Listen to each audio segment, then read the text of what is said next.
So unfortunately, I got a phone call this morning from the Trofessor himself. He's very, very sick. He's an old man. The change of the cold weather just instantly gave him the flu, so he's not making it up tonight.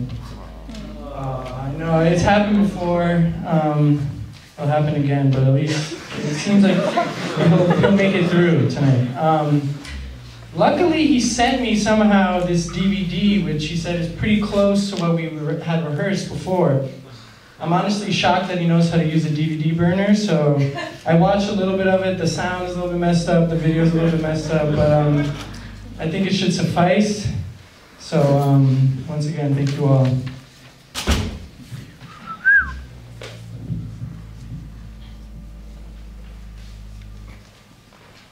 Okay, bear with me while I try and have to reach for something.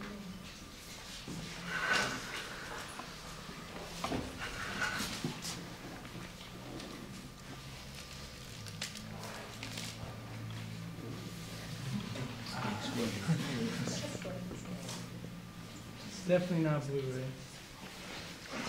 Alright, Max, vente that way.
Welcome, children, to my latest trecture.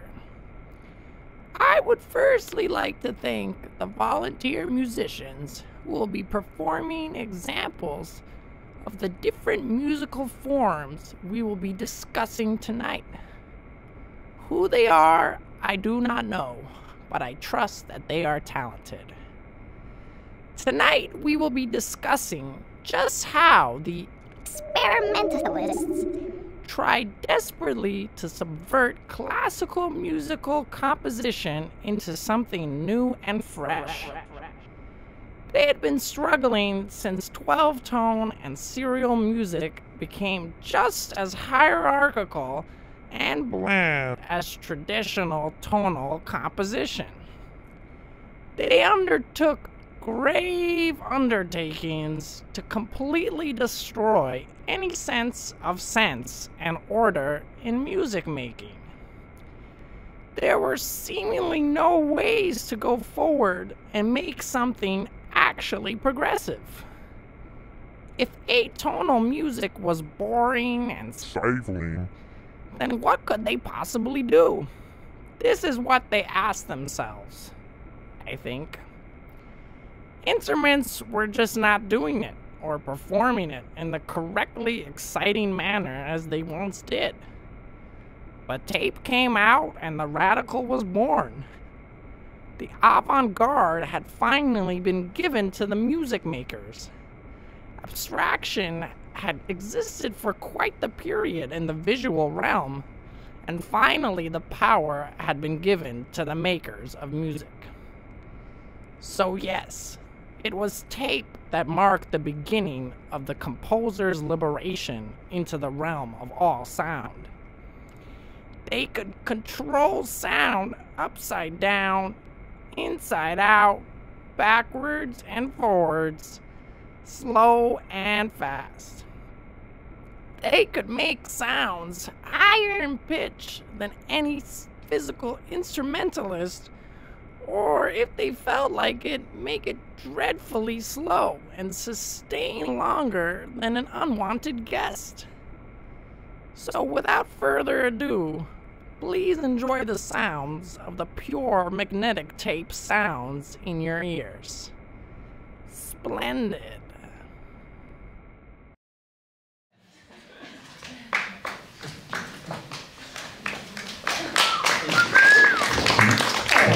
Hand building and sculpture. Students enrolled in class. Hand building and sculpture. Students enrolled in class. Hand building and sculpture. Students enrolled in class. Hand building and sculpture. Students enrolled in class. Hand building and sculpture. Students enrolled in class. Hand building and sculpture. Students enrolled in class.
Despite the freedom of tape, the experimentalists, being the rascals and subverters they were not satisfied with the purity of tape. They needed more destruction, more obliteration of the past. And their solution? Taking a dose of the past and contorting it into futuristic noise of the present. Welcome to Tape Soundtrack with live solo acoustic instrument. Yes, they decided to add acoustic instruments and real live musicians into the realm of magnetic tape to show the traditionalists that yes, they could destroy their pretty instruments as well. So let your ears unwind to the unwieldy, wounding sounds of tape and solo instrument. Majestic.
With their spirits up and their risk-taking points rising after the raging success of adding a real instrument to tape, The experimentalists decided to bring back the experiments of yesteryear and start to make music for only real-life instruments.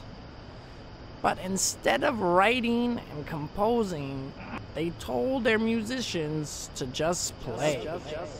Voila!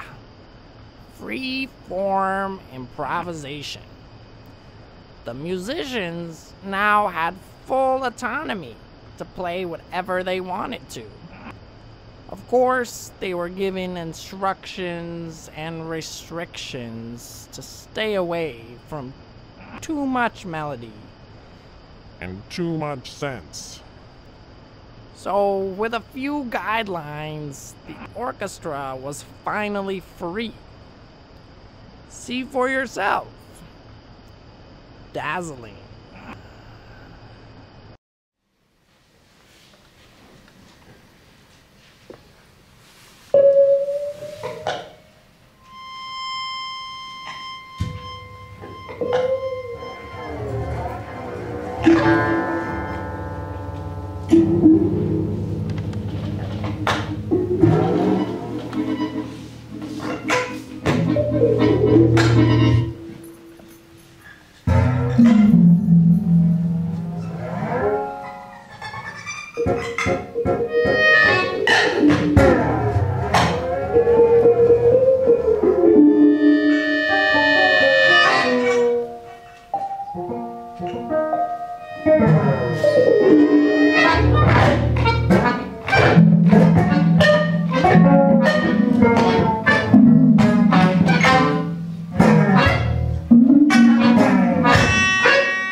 was totally in the hands of The experimentalists.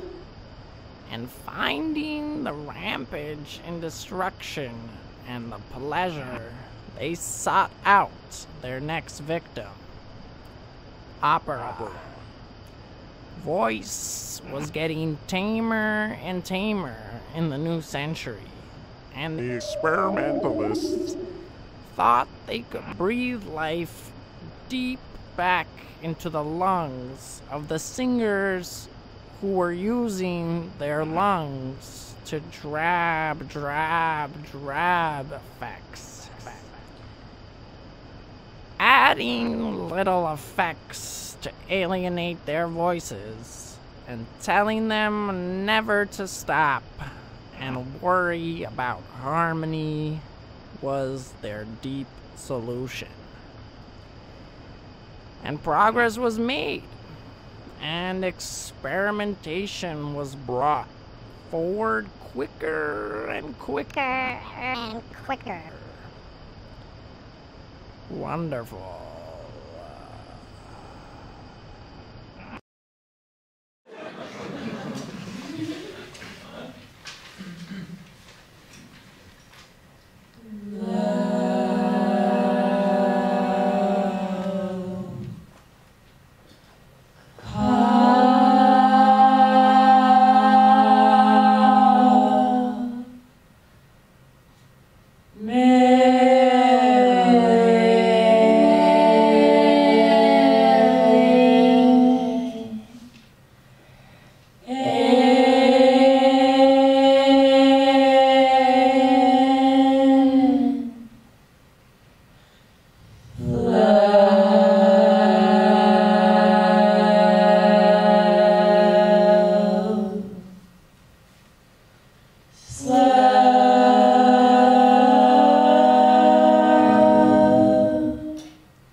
that voice had been fully conquered and brought to the rubble and into building again, the experimentalists were at a crossroads of sorts. Now that they had destroyed the simplest forms of the old backwards traditionalists, where could they go? They had to venture into new territory.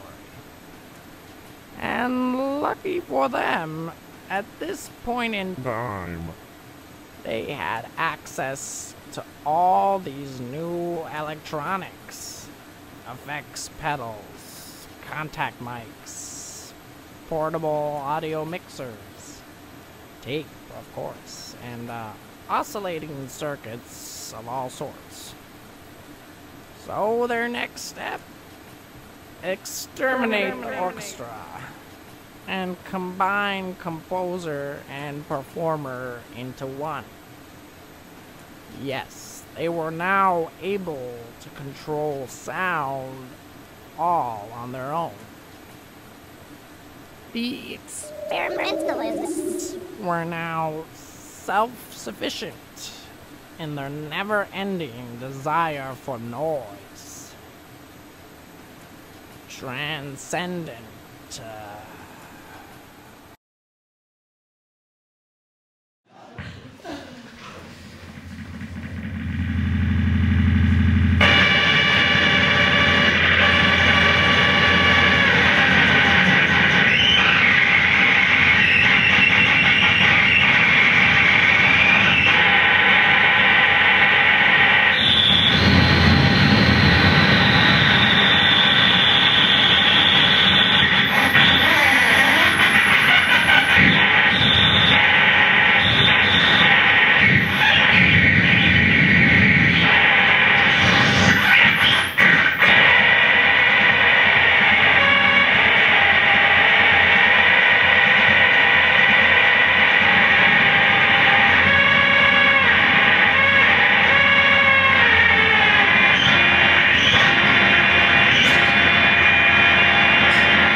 The solo electronics set did indeed bring great fun. The experimentalists were able to perform in small rooms And big rooms. whatever, as long as they had a table to set up on. But unfortunately, this brought a bit of unrest to the experimentalist community. In fact, the War of the Noise Table, although short and relatively unknown, was quite destructive to the deep progress the experimentalists had been making. So, here, I believe, we have a brief reenactment of what exactly happened during The noise. table war of experimentalism. Deadly.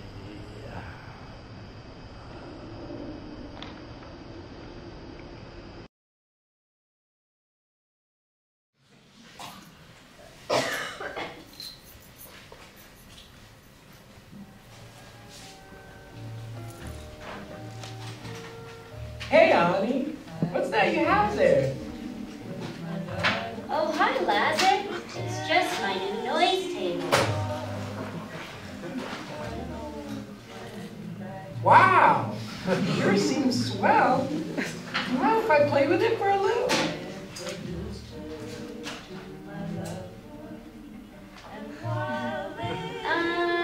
Maybe later. It's kind of a one-person game.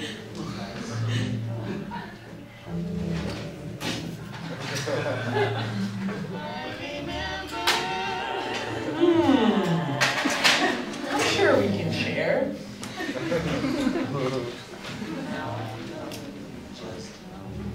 I can stand here, and you can stand there.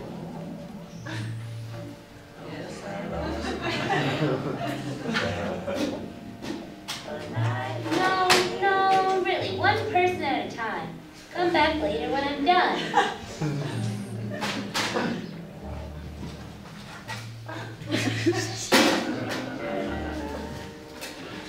You must be kidding, right?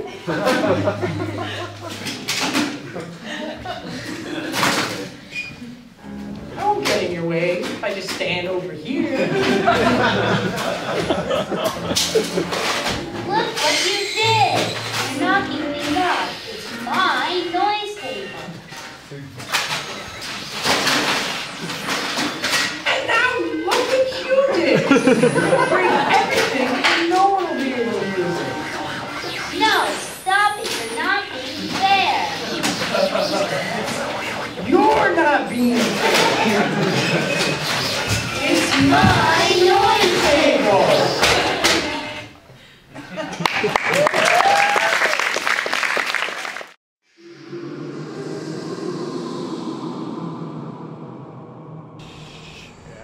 Luckily for all of us, The experimentalists. had the war resolved when the discovery of a table cache in northern Asia was discovered and many tables were brought to the many experimentalists. So with that resolve, The experimentalists. looked to their family over in the visual realm and borrowed the tool of light. Yes, I said correct. Light was their next weapon Of destruction. of all things sensical. They could use light to activate sound, swiftly getting rid of the need of tactile and knowledgeable fingers. Babies can move light around, shadows could affect the sound, and even the almighty moon was able to have some fun with the experimentalists. Groundbreaking.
the next one?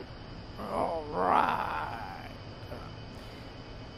The visual realm turned the Experimentalists. on so much they decided to stick with the visual realm. And they realized they had forgotten about scores and their oppressive presence on music. So, to kill two birds with one stone, as was once said, they decided to draw on a piece of paper and call it music. And they did indeed call it music. They made markings in the shape of shapes and assigned sounds and instructions to these little symbolic shapes, bringing The orchestra. back for a final revival. They asked the musicians to interpret the shapes and play as they would otherwise. Magnificent.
These graphics pleasured The experimentalists.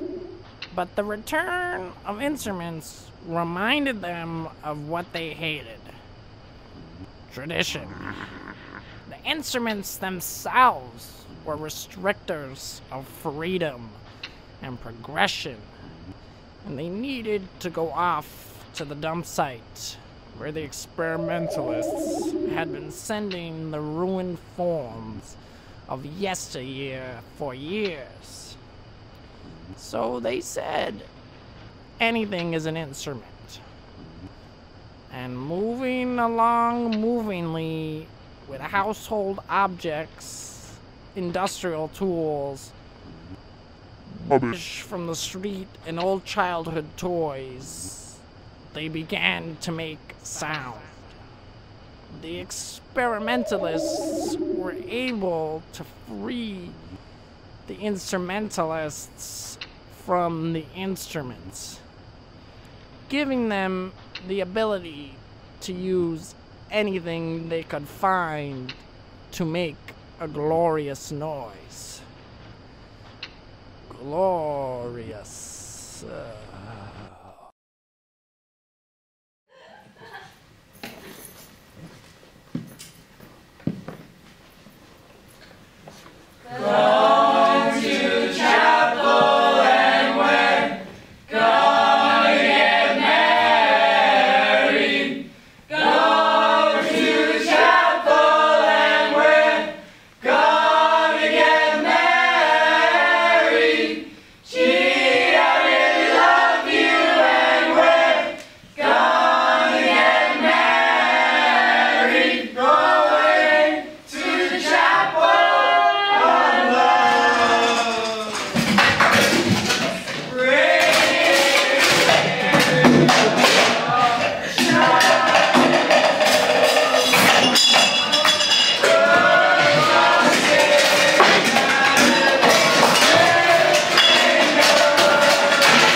Well, here we are at the end of our trecture for this evening. We saw the Experimentalists. desperately trying to destroy music, and then desperately trying to resurrect music with new life. From tape to instruments to electronics, back to instruments. The experimentists really did it all. And all they did was innovate and innovate and innovate and bring new things to the table of musical composition. And today, now, composers of all sorts can sort through their long list of achievements and choose for themselves what they want to use for their own compositions. They can mix forms and genres as they please, pleasing the experimentalists to great lengths, showing that all the hard work of theirs had come to some sort of end goal. So I thank you for coming.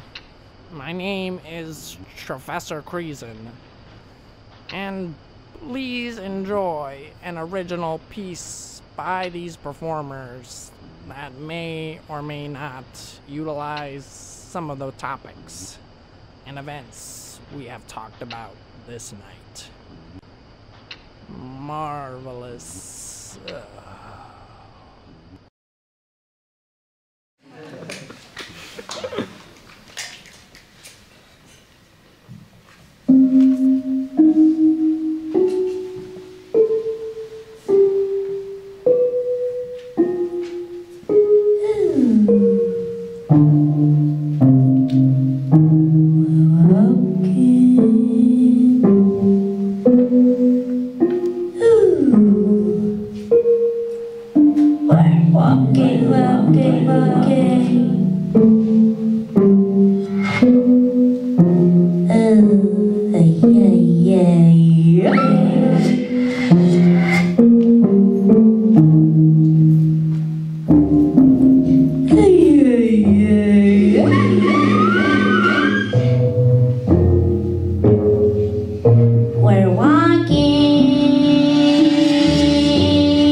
Thank you all. There's some refreshments in a second. But thanks again, yeah.